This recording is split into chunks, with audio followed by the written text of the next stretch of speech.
The fastest way to destroy a man is to let the whole world watch him lie.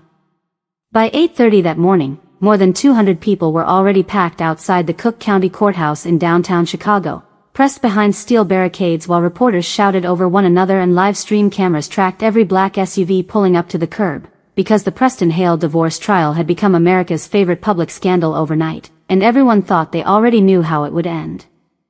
Preston Hale, the 38-year-old billionaire founder of Hale Venture Group, was expected to walk away with everything. His penthouse. His company. His reputation. And beside him, the woman the tabloids had already crowned Chicago's next luxury queen.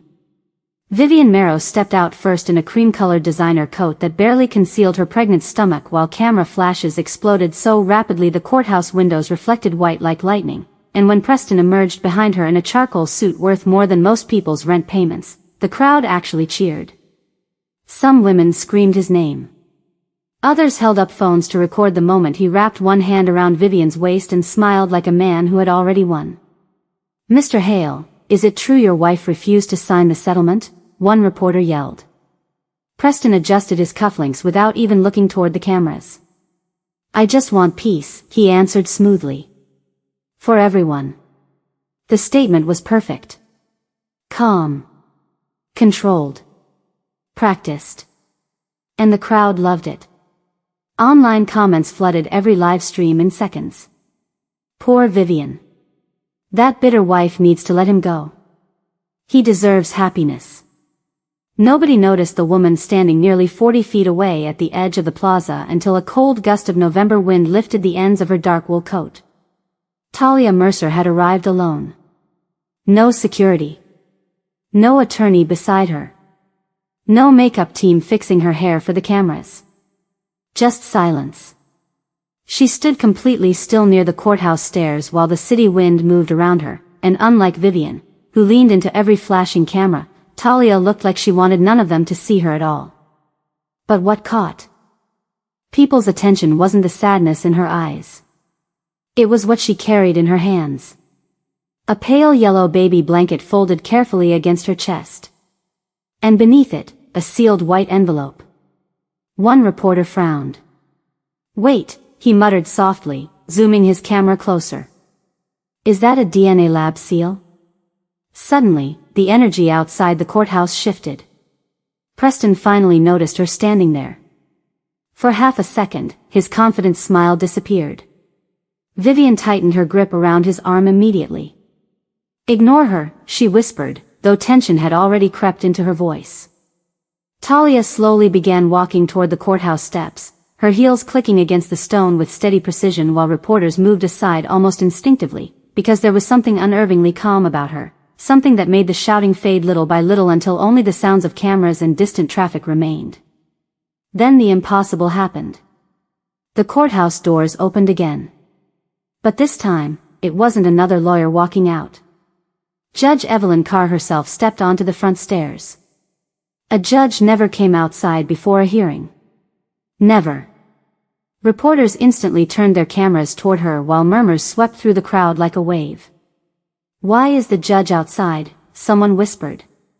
Judge Carr's sharp eyes locked directly onto the envelope in Talia's hands.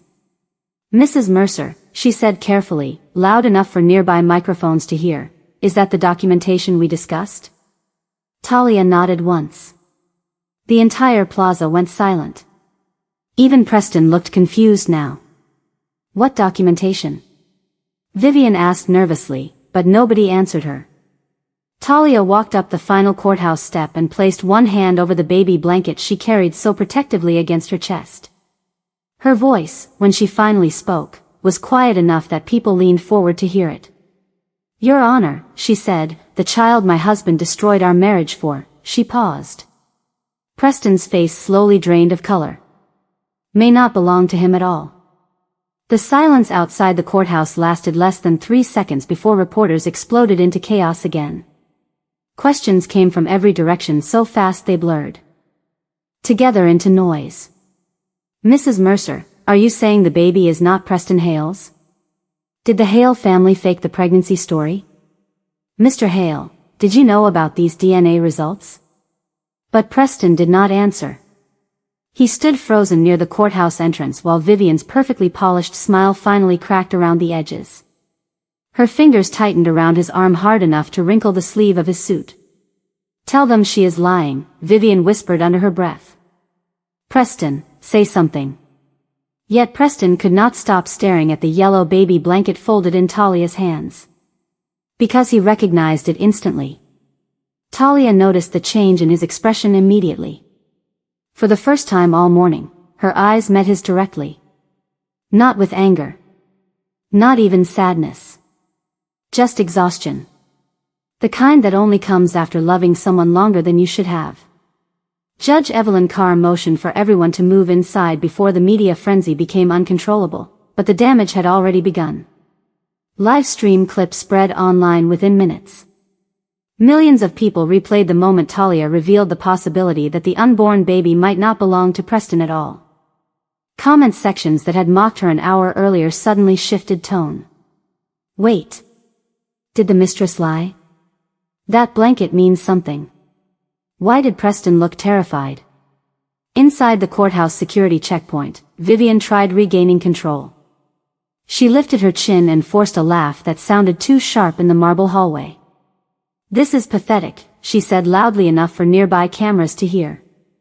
She is desperate because she knows the divorce is final. But Talia never responded. She calmly removed her gloves one finger at a time while courthouse staff escorted them toward the private elevators. That silence unsettled Vivian far more than yelling would have. Preston walked several steps behind them now, distracted and pale. Because the blanket Talia carried was never supposed to leave storage. 5 years earlier, before the tabloids, before the billionaire interviews, before the affair scandals and luxury magazine covers, there had been another morning almost exactly like this one. Except that morning, Talia had been sitting alone in a hospital room on the near north side clutching that same pale yellow blanket against her chest while rain struck the windows outside. She had been almost 7 months pregnant then. The nursery at home had already been painted soft cream and gold. Preston had even assembled the crib himself after midnight because he had insisted their daughter deserved something built by her father's own hands. Back then, he still smiled differently around Talia. Softer. Real. But on the morning everything changed, Preston had left her alone at the hospital to attend an investor gala in Manhattan after promising he would only be gone a few hours. Then the complications started. Talia still remembered the empty chair beside her bed more vividly than the pain itself. Preston missed every phone call from the doctors that night. By the time his private jet landed back in Chicago nearly 6 hours later, their daughter was gone. The blanket in Talia's hands now was the only thing she had ever brought home from that hospital room. Preston swallowed hard as the memory crashed back into him standing there in the courthouse hallway. Vivian noticed the shift immediately. "Why are you looking at her like that?" she snapped quietly. Preston blinked as though waking from a dream. "I am not." But he was. Because for the first time in years, he suddenly remembered exactly who Talia had been before the world turned her into the villain of his new life story. And somewhere deep beneath the panic rising in his chest, another thought began forming, one he had been too afraid to consider until now. What if Talia had never lied about anything at all?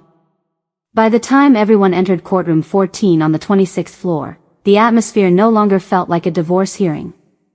It felt like the final minutes before a corporate empire collapsed. Every seat in the gallery was filled. Reporters sat shoulder to shoulder beside financial bloggers, legal analysts, and strangers who had waited outside since dawn hoping to witness the downfall of someone rich enough to seem untouchable. Even the courthouse staff moved differently now, speaking in lower voices while glancing toward Preston Hale as if they sensed the balance of power shifting in real time. Talia sat quietly at the far end of the plaintiff's table with the folded baby blanket resting beside her purse and the sealed DNA envelope directly in front of her. She had not touched either item since entering the room. Across from her, Vivian Marrow looked visibly tense for the first time since the media scandal began. Her posture remained elegant, but small cracks had started appearing beneath the surface. She kept checking her phone under the table every few seconds, waiting for messages that apparently were not coming. Preston noticed it too.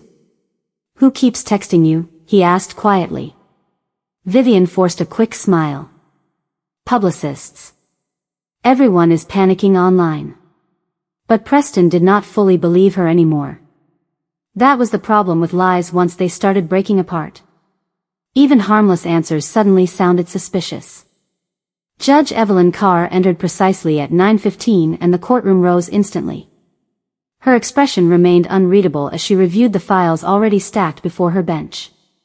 Before we proceed with the divorce settlement, she said calmly, this court must first address the paternity documentation submitted this morning. The sentence landed like a crack through glass. Several reporters immediately began typing updates. Preston's lead attorney, Malcolm Reeves, stood up quickly. Your Honor, with respect, we have not yet verified the authenticity of these materials. Judge Carr looked over her glasses. The laboratory has already verified them directly with this court. Malcolm sat down without another word.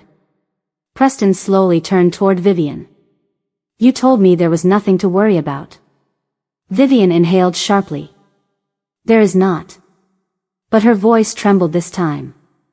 Talia remained completely silent. That silence was becoming unbearable for everyone in the room because it forced people to sit with their own fear instead of fighting against hers.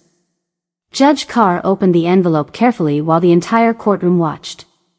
The only sound came from paper sliding across polished wood. Preston felt sweat gathering beneath his collar despite the cold air conditioning. Then, Judge Carr paused halfway through reading the report. Her eyes narrowed slightly. Interesting, she murmured. Malcolm Reeves immediately stood again. Your Honor. But before the judge could respond, a courthouse clerk hurried toward the bench carrying another sealed document. Judge Carr reviewed the new paperwork for several seconds before looking directly toward Vivian. Miss Marrow, she said evenly, did you undergo prenatal screening at Northbrook Women's Medical Center on September 17th of this year? Vivian froze.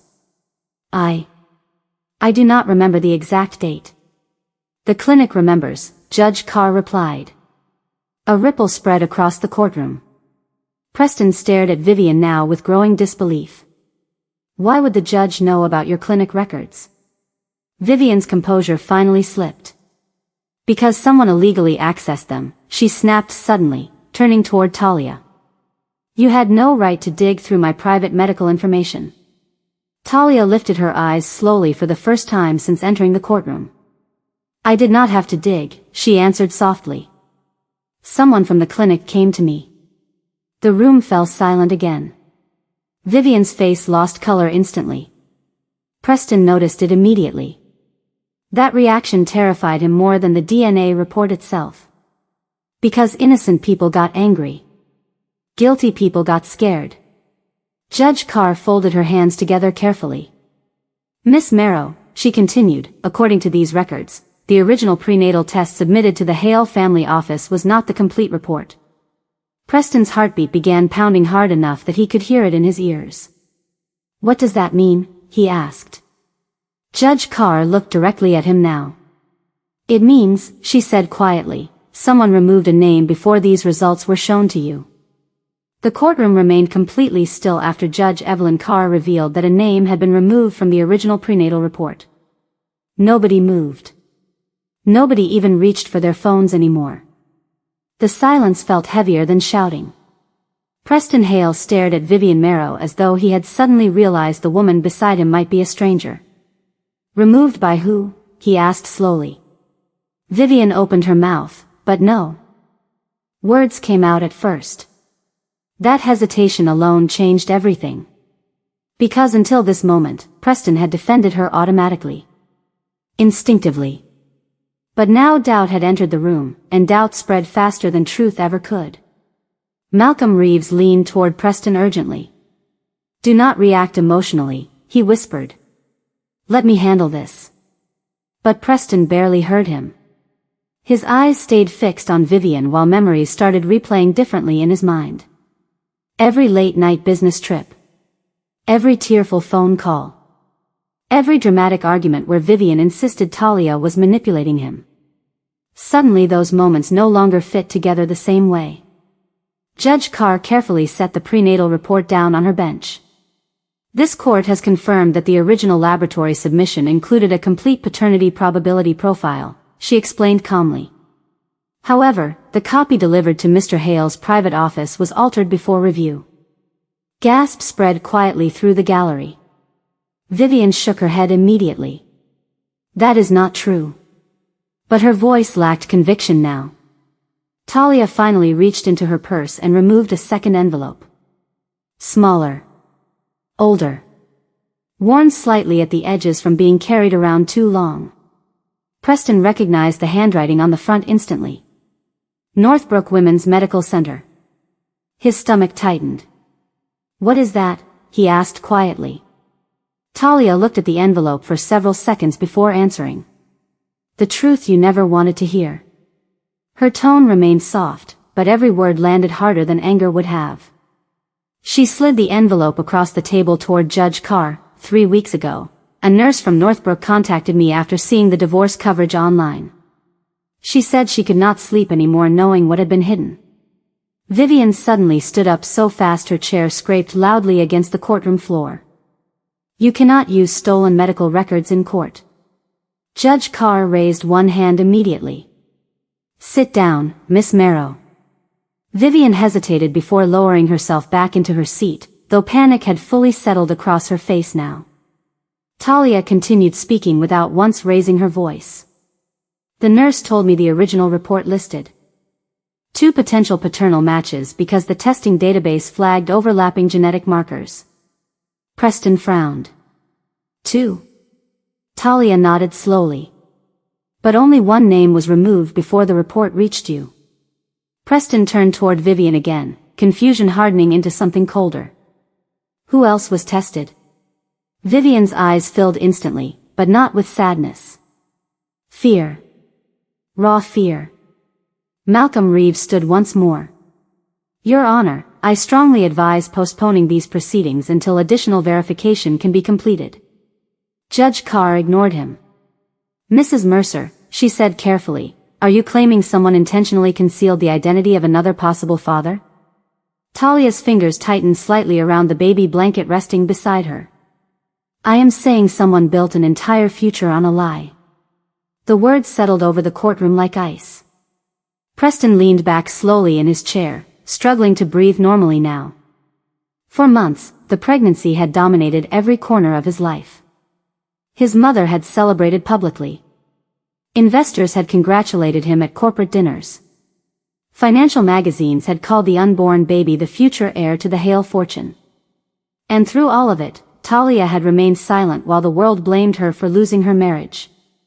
Suddenly Preston realized something terrifying. She had never once begged him to stay. Not once. Because maybe she already knew the truth would eventually destroy them all on its own. Then Judge Carr opened the second envelope fully and scanned the attached documentation. Her expression changed almost immediately. She looked up toward the courtroom doors. Bailiff, she said quietly, it appears we may need another witness present before this hearing can continue. Preston's heartbeat stopped cold when she added 6 final words. Please contact Mr. Adrian Keller immediately. The moment Judge Evelyn Carr said Adrian Keller's name out loud, every person in the courtroom reacted differently. Reporters instantly began whispering to one another because Adrian Keller was not just another businessman connected to Preston Hale. He was Preston's closest friend for nearly 15 years. The man who helped build Hale Venture Group from a tiny investment startup into a billion-dollar empire. He sat beside Preston at every magazine cover interview, every charity gala, every major acquisition announcement. Preston once called him, the brother I chose. And now the courtroom suddenly felt too small to contain the possibility hanging in the air. Preston slowly turned toward Vivian again. Why would Adrian be involved in this? He asked quietly. Vivian did not answer. She looked down at her hands instead, gripping them so tightly her knuckles turned pale beneath the courtroom lights. That silence was answer enough. Preston stood up so abruptly his chair rolled backward several inches across the polished floor. Vivian. His voice came out sharper now. Look at me. She finally lifted her eyes toward him, and for the first time since they met, Preston saw fear instead of admiration staring back at him. Not fear of losing love. Fear of getting caught. Malcolm Reeves immediately stepped closer. "Preston, sit down before this gets worse." But Preston barely heard him anymore. His breathing had changed. Slower. Heavier. Like a man realizing his entire life might have been staged around him while he applauded the performance. Talia remained seated quietly at the opposite table with her hands folded beside the baby blanket. She did not look victorious. That was the unsettling part. Most people expected revenge to look loud. Emotional. Cruel. But Talia looked tired more than anything else. Like someone who had carried the truth alone for too long. Judge Carr glanced toward the courtroom doors as courthouse staff moved quickly outside the chamber. "This hearing will remain sealed until additional testimony is reviewed," she announced firmly. "No unauthorized recordings will leave this courtroom." But it was already too late for control. The story had spread nationwide. Every major media outlet was live streaming updates from outside the courthouse. Online speculation exploded across social media.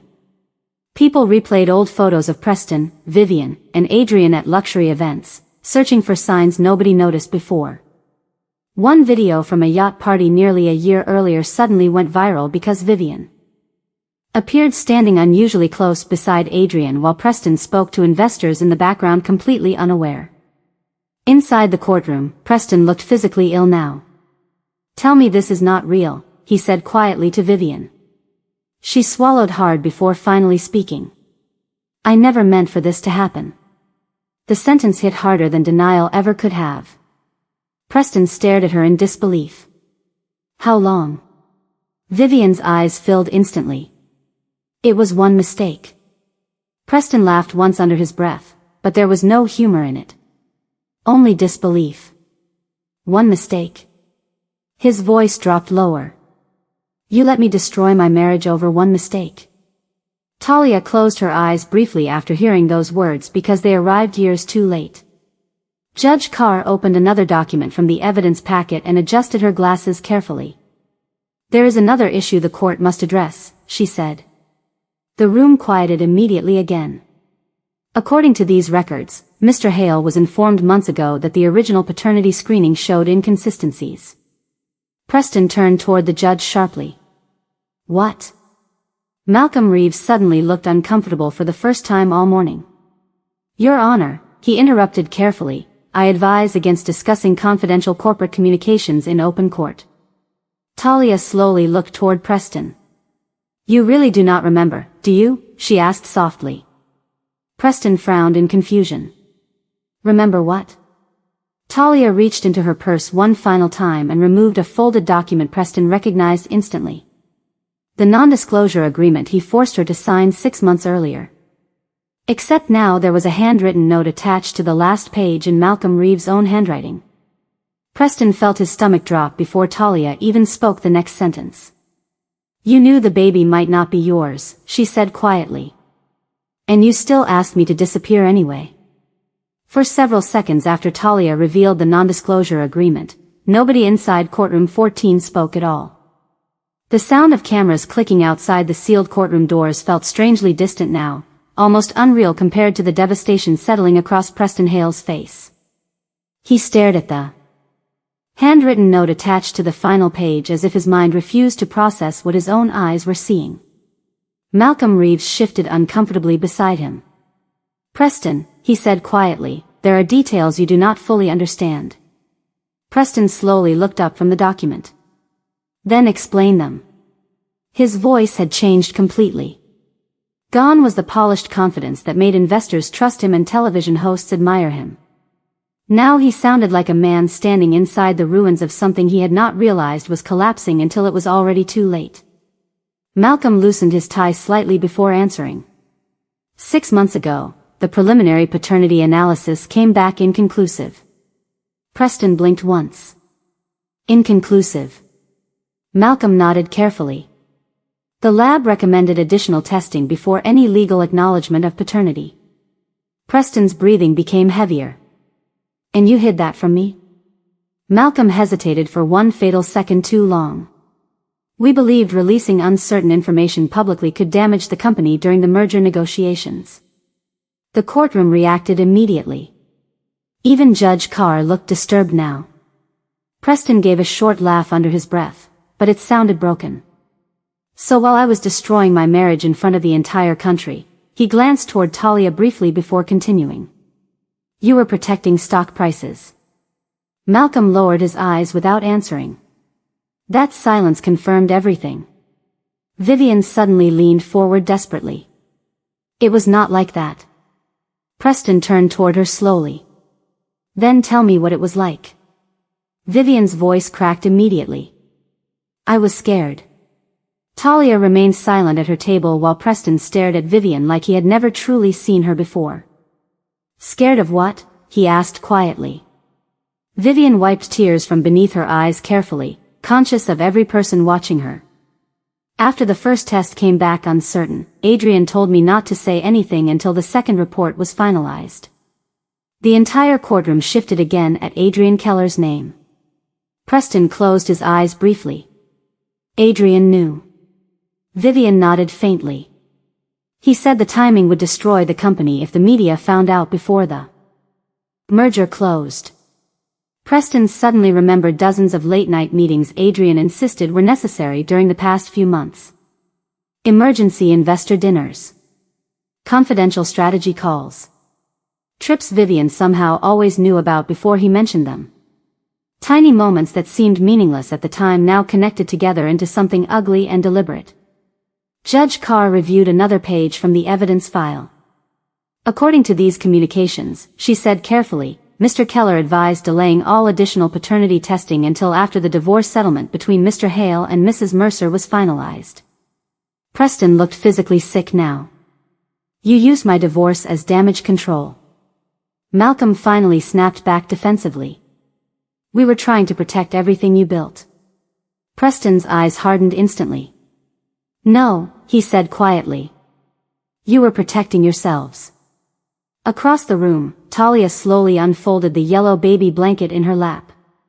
The soft fabric looked impossibly small against her hands now. Preston noticed immediately. Why did you keep that all these years? He asked before he could stop himself. Talia looked down at the blanket carefully. Because she existed. Her voice nearly broke for the first time. Even if nobody else wanted to remember her. The courtroom fell silent again. Preston swallowed hard as guilt crashed into him all at once. He remembered how quickly he buried himself in work after losing their daughter. How he avoided talking about the nursery. How he packed away every baby item within weeks because seeing Talia cry made him feel helpless and angry at himself. But Talia never packed this blanket away. She carried it through every lonely year afterward while he slowly became someone she no longer recognized. Then suddenly the courtroom doors opened. Every head turned instantly. Adrian Keller stepped inside wearing a navy overcoat dusted with snow from outside, his expression calm at first until he noticed the evidence spread across the judge's bench and the look on Preston's face. In that single moment, Adrian understood everything had already unraveled. And the worst part was not that Preston looked angry. It was that he looked heartbroken. Adrian Keller stopped walking the moment the courtroom doors closed behind him. Snow melted slowly across the shoulders of his dark overcoat while every person in the room stared at him with the same question burning behind their eyes. He looked first at Vivian.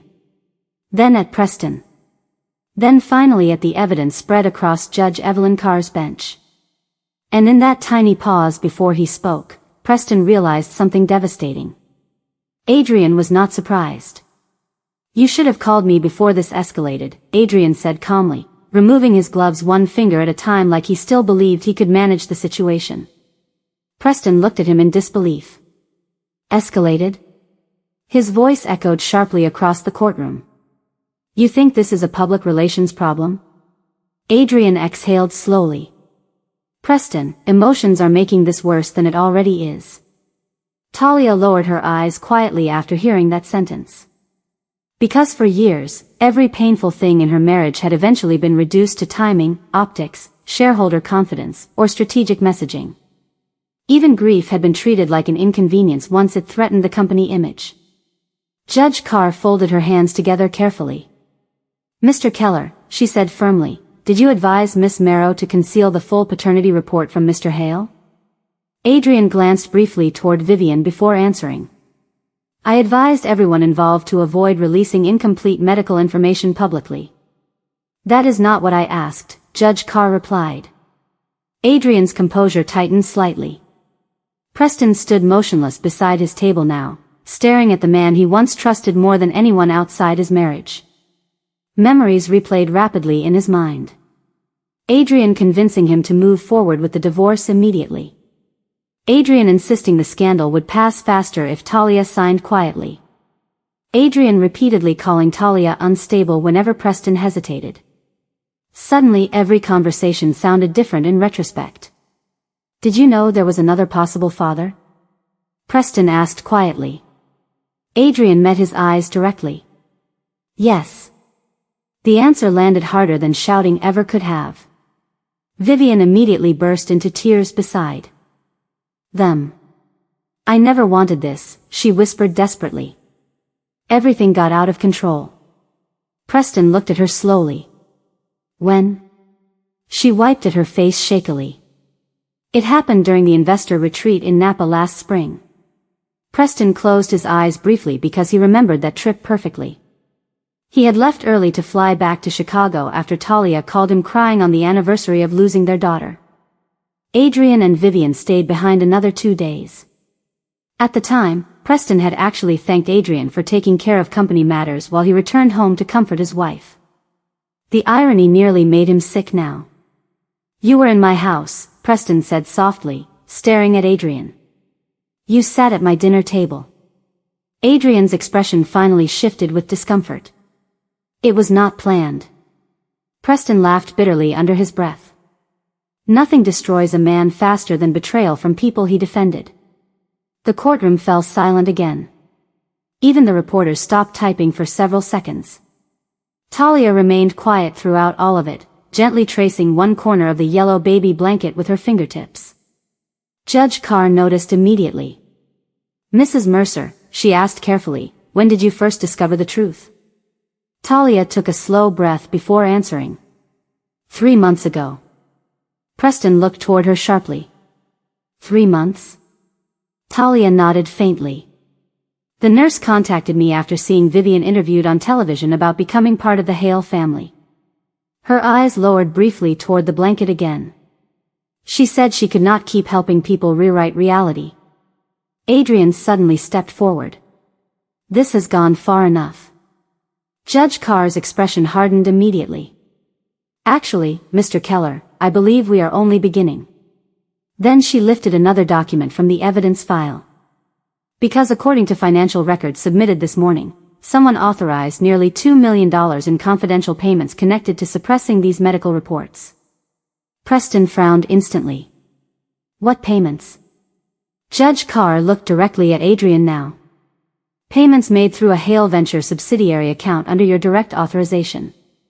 The courtroom erupted into shocked whispers. Preston stared at Adrian in complete disbelief while federal compliance officers standing near the back wall suddenly exchanged looks with one another. And for the first time all day, Adrian Keller finally looked nervous. The tension inside courtroom 14 became almost unbearable after Judge Evelyn Carr revealed the confidential payments connected to suppressing the medical reports. Nobody even attempted to whisper anymore. Every person in the room understood they were no longer watching a wealthy couple argue through a divorce. They were watching an entire network of lies collapse layer by layer in public. Adrian Keller straightened slowly beside the defense table, trying to regain the calm authority that usually made investors trust him instantly. "Those payments were legal consulting retainers," he said carefully. "Nothing more." Judge Carr did not react. $2 million routed through 3 separate subsidiary accounts during an active merger review is highly irregular, Mr. Keller. Adrian's jaw tightened. Irregular does not mean criminal. Preston barely looked at him anymore. The betrayal had already moved beyond anger now. It had entered something colder. Something permanent. Vivian sat motionless beside him, tears running silently down her face while cameras outside the courtroom continued broadcasting every update across the country. Financial analysts were already speculating about Hale Venture Group's stock collapse before the trading day had even closed. Preston built his empire on control, precision, and public confidence. And now every one of those things was slipping away in front of him. Talia watched quietly as the people who once treated her like an obstacle slowly unraveled under the weight of their own choices. Yet even now, there was no satisfaction in her expression. Only sadness. Judge Carr reviewed another document from the evidence file before lifting her eyes again. "Mrs. Mercer," she said softly, "there is one final statement included in your submission that the court has not yet addressed." Preston looked toward Talia immediately. Something about the judge's tone unsettled him more than everything else that had already happened. Talia inhaled slowly but did not speak right away. Her fingers remained resting lightly against the yellow baby blanket in her lap like it was the only thing keeping her steady. "Mrs. Mercer?" Judge Carr repeated gently. Talia finally looked up. "6 months ago," she said quietly, "when Preston asked me to sign the non-disclosure agreement, he told me something I have never forgotten." Preston frowned faintly, struggling to remember. Talia's eyes met his for several painful seconds. "You said the world only respects women who know when to leave quietly." The courtroom became completely still again. Preston lowered his eyes almost immediately because he remembered saying it now. Late at night inside his penthouse office while lawyers waited outside the glass doors. Talia had been standing there holding the unsigned divorce papers with tears in her eyes, and instead of comforting her, he chose efficiency. Damage control. Public image. "I was angry," Preston said weakly. Talia nodded once. "No," she answered softly. "You were embarrassed." Those words struck harder than accusation. Because deep down, Preston knew she was right. Losing their daughter shattered something inside him years ago, but instead of grieving beside Talia, he buried himself inside success where emotions could not touch him. Vivian entered his life during the exact season Talia became too painful for him to face honestly. Adrian noticed Preston's expression shifting and immediately stepped forward again. "This is becoming emotional theater instead of legal process." Judge Carr looked at him sharply. "Actually, Mr. Keller, emotional damage appears to be at the center of this entire case." Then she turned back toward Talia. "You may continue." Talia glanced down at the baby blanket one last time before carefully folding it across her lap. "After our daughter died," she said quietly, Preston stopped saying her name. Preston closed his eyes instantly. "Talia," but she continued anyway. "He removed every photo from the nursery. He sold the house 6 months later. And eventually he convinced himself moving on meant pretending she never existed." Tears filled Preston's eyes now, despite every attempt to stop them. Across the courtroom, even Vivian looked shaken hearing the truth spoken out loud for the first time. Talia's voice nearly broke as she added the final sentence. "But grief does not disappear just because wealthy people decide it is inconvenient." Nobody moved after she said it. Not even Adrian. Because for the first time all day, the courtroom was no longer focused on money, scandal, or betrayal. It was focused on the unbearable cost of silence. Then suddenly a courthouse officer entered quickly through the side doors carrying a phone directly toward Judge Carr. She listened for less than 20 seconds before her expression changed completely. "This court will take a brief recess immediately," she announced. "Federal investigators have just requested emergency access to the financial records tied to Hale Venture Group." And when Preston looked toward Adrian again, he realized his former best friend was already calculating how to save himself. The courthouse felt completely different after the recess was announced. The polished marble hallways that once echoed with confidence and expensive shoes now carried the low nervous whispers of attorneys, investors, and reporters scrambling to understand how one divorce hearing had turned into a federal investigation within a single morning. Outside, snow continued falling across downtown Chicago while hundreds of people remained packed behind barricades waiting for updates. Every television screen inside the courthouse lobby showed the same headline in bold red letters. Hale Venture Group under federal review. Preston Hale stood alone near the tall courthouse windows overlooking the city skyline he once believed belonged to him. His phone had not stopped vibrating for nearly 20 minutes. Board members. Investors. Journalists. His mother. He ignored every call. For the first time in years, there was nothing left to control. Behind him, courtroom 14 remained partially open while federal compliance officers quietly reviewed financial records with Judge Evelyn Carr inside. Adrian Keller was speaking rapidly with his attorneys near the elevators, his calm image finally cracking. Under pressure. Vivian sat alone on a bench farther down the hallway with her makeup streaked from crying and both hands wrapped protectively around her stomach while strangers walked past pretending not to stare. But nobody looked at Vivian the way they looked at Talia Mercer when she finally stepped out into the hallway carrying the pale yellow baby blanket against her chest. The atmosphere shifted instantly. Not because she demanded attention. Because she no longer needed to. Preston turned the moment he saw her. For several seconds they simply stood there facing each other in silence while snow drifted slowly outside the courthouse glass behind them. Talia looked exhausted. Not triumphant. Not vindictive. Just tired in a way that made Preston realize how much of her pain he ignored because facing it would have required him to confront his own failures too. Talia, he said quietly. She stopped walking but did not move closer. Preston swallowed hard before speaking again. I did not know about the payments. Talia nodded faintly. I know. The answer surprised him. You do? Her eyes met his carefully. You stopped paying attention to truth a long time ago, Preston. That is different from creating the lie. The words hurt because they were honest. Preston looked down briefly before speaking again. I thought success would fix everything after we lost her. Talia's fingers tightened slightly around the baby blanket.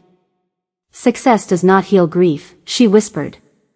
It just gives people more places to hide from it. Preston felt tears rise unexpectedly into his eyes again. Years ago he would have hidden that emotion immediately. Today he no longer had the energy. I should have stayed with you, he admitted quietly. At the hospital. Afterward. All of it. Talia looked at him for a long moment, and for the first time all day, the anger between them seemed smaller than the sadness. Yes, she answered softly. You should have. Neither of them spoke after that. Because some truths arrive too late to change anything. Down the hallway, courthouse officers suddenly approached Adrian Keller alongside two federal investigators carrying sealed document cases. Adrian's face drained of color as one investigator quietly requested his phone and company credentials. Reporters immediately surged toward the scene from behind the security barriers while cameras flashed wildly again. Vivian stood up in panic, looking toward Adrian and then toward Preston as if hoping someone would still protect her from the consequences closing in around all of them. But Preston did not move. He simply stood there watching the empire he spent 15 years building collapse piece by piece while the only person who ever truly loved him prepared to walk away forever. Talia adjusted the blanket carefully in her arms before finally removing her wedding ring with slow deliberate movements. The diamond caught the courthouse lights one last time. Then she placed it gently on the marble windowsill between them. Preston stared at it silently. What happens now? He asked, his voice barely audible. Talia looked toward the falling snow outside before answering. Now, she said softly, you finally learn what losing everything actually feels like. And with that, she turned and walked down the crowded courthouse hallway alone while cameras exploded around her. But this time nobody saw her as the abandoned wife anymore. They saw her as the only person in the entire building who had walked through betrayal without losing her dignity.